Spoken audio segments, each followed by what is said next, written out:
जालिम मानव बाघ अनाथ शेर को मिली जंगल की राजगद्दी और शेरनी का कहर। जंगल में शेर और शेरनी का एक परिवार रहा करता था। बद्रीनाथ शेर जंगल का राजा था और सरला शेरनी उसकी बीवी। उन दोनों के साथ बद्रीनाथ शेर के भाई का एक बेटा भी रहा करता था जिसका नाम था भोला।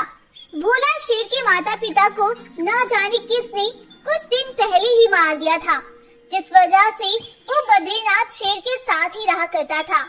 सरला शेरनी भोला को ज्यादा पसंद नहीं करती थी। वो हमेशा ही उसके रंग रूप को देखकर उसे बहुत डांटा करती थी और उसे खूब बातें भी सुनाया करती थी। बद्रीनाथ शेर और उसकी पत्नी सरला भोला पर बहुत जुल्म करते थे और उससे पूरा दिन काम कराया करते थे और बदले में वो उस बेचारे को अपना बचा खुचा भोजन दे दिया करते थे। भोला बेचारा अपने ऊपर हो रहे इस अत्याचार को चुपचाप सहता रहता था और खुश रहने की कोशिश किया करता था।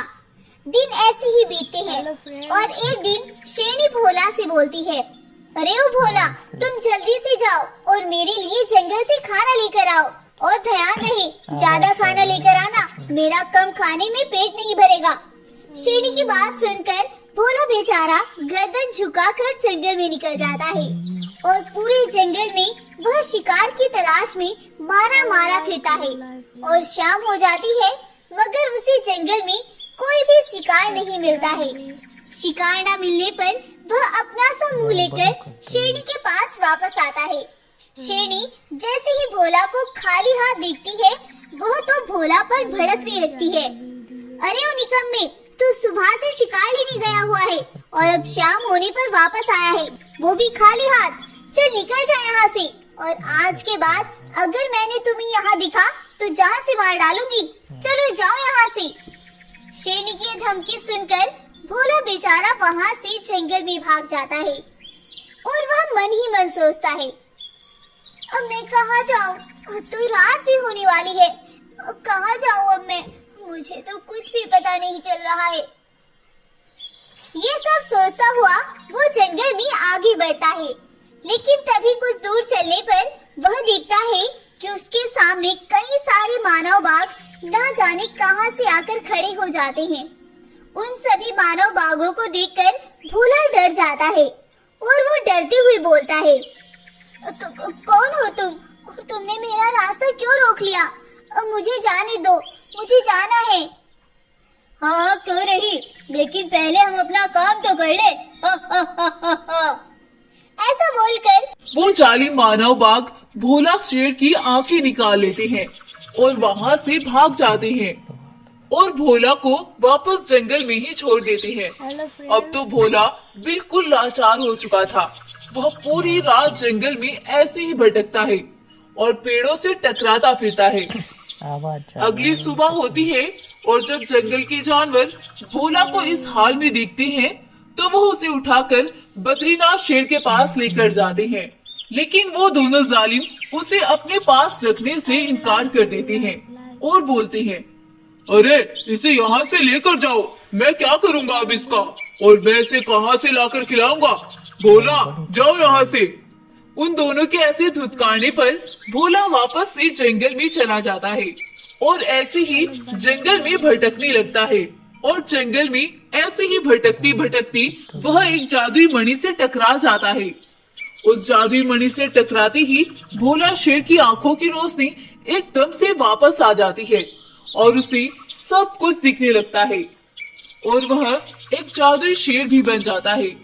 अपने पास इतनी शक्तियां देखकर शेरू खुश हो जाता है और वह वापस से दौड़ता हुआ बद्रीनाथ शेर के पास जाता है और वहां जाकर वह राजा शेर को सारी बातें बताता है और बोलता है, अंकल आंटी आप प्लीज मुझे अपने पास रख ले, चाहे उसके बदले मुझसे मेरी सारी शक्तियां ले ले, लेकिन मुझे अपने पास रख ले प्लीज, मुझे इस जंगल के बारे में कुछ भी नहीं पता है।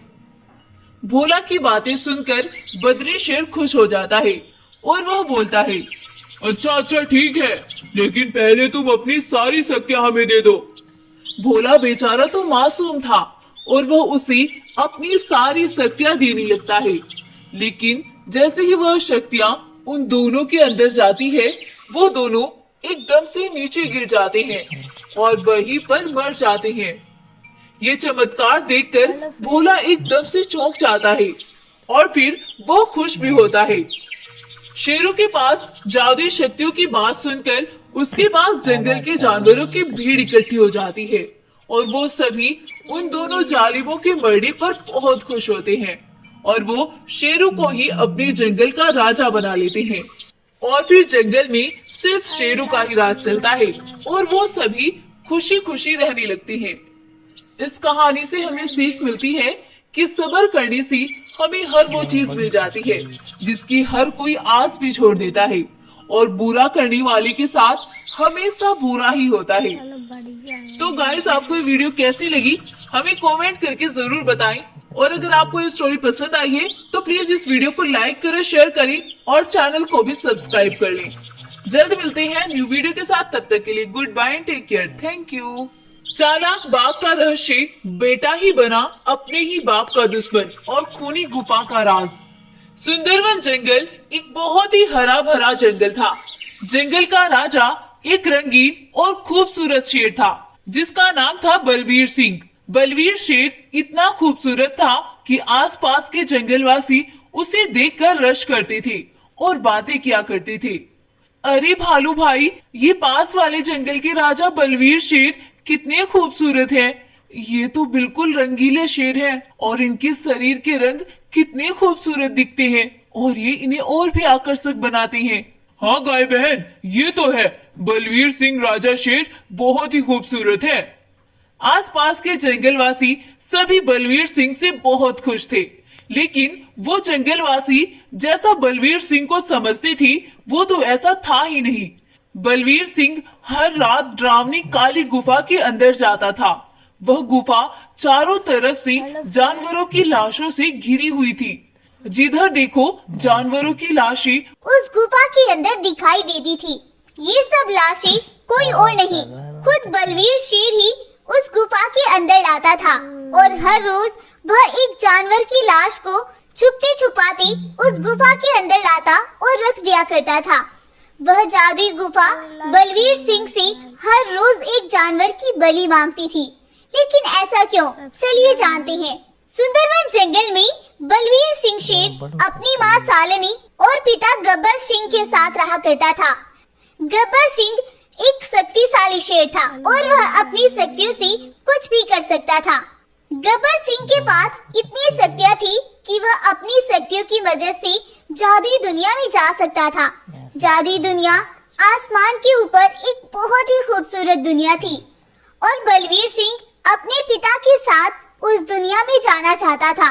और एक बार बलवीर सिंह अपने पिता के साथ जिद करता है और गब्बर शेर बलवीर सिंह को जादुई दुनिया घुमाने ले जाता है, लेकिन जादुई दुनिया में जाकर बलवीर सिंह अब वही रह जाना चाहता था और वह उस दुनिया पर राज करने की सोच लेता है। मगर इतना तक गब्बर शेर के पास ये शक्तियाँ थी तो बलवीर सिंह कभी भी उस जादुई दुनिया पर राज नहीं कर सकता था। एक दिन बलवीर सिंह अपने पिता गब्बर शेर से जिद करता है, पिताजी, आपकी जो भी शक्तियाँ है ये सब आप मुझे दे दे। मैं उस जादुई दुनिया पर राज करना चाहता हूँ और जादुई दुनिया के सभी जानवरों को अपने वश में करना चाहता हूँ। लेकिन गब्बर शेर जब बलवीर सिंह के ये इरादे देखता है तो वह उसे जादुई शक्तियाँ देने से इनकार कर देता है। अब बलवीर सिंह अपने पिता को मारने का प्लान बनाता है और एक दिन वह मौका पाकर अपने पिता गब्बर शेर को मार डालता है। लेकिन उसे यह नहीं पता था कि गब्बर शेर के मरते ही उसकी शक्तियाँ भी सारी खत्म हो जाएंगी। गब्बर शेर के मरने के बाद बलवीर सिंह जब शक्तियाँ लेने लगता है तो वो शक्तियाँ बलवीर सिंह प्राप्त ही नहीं कर पाता है। तभी वहाँ सालनी शेरनी भी आ जाती है और वह जब अपने बेटे के सामने अपने पति की लाश को देखती है तो उसके तो पैरों से जमीन खिसक जाती है और वह बोलती है, ये तुमने क्या किया, अपने पिता को ही मार डाला। मैं तुम्हें कभी माफ नहीं करूंगी, चले जाओ मेरे सामने से, आज के बाद कभी तुम मेरे सामने मत आना। अब बलवीर शेर वहाँ से चला जाता है।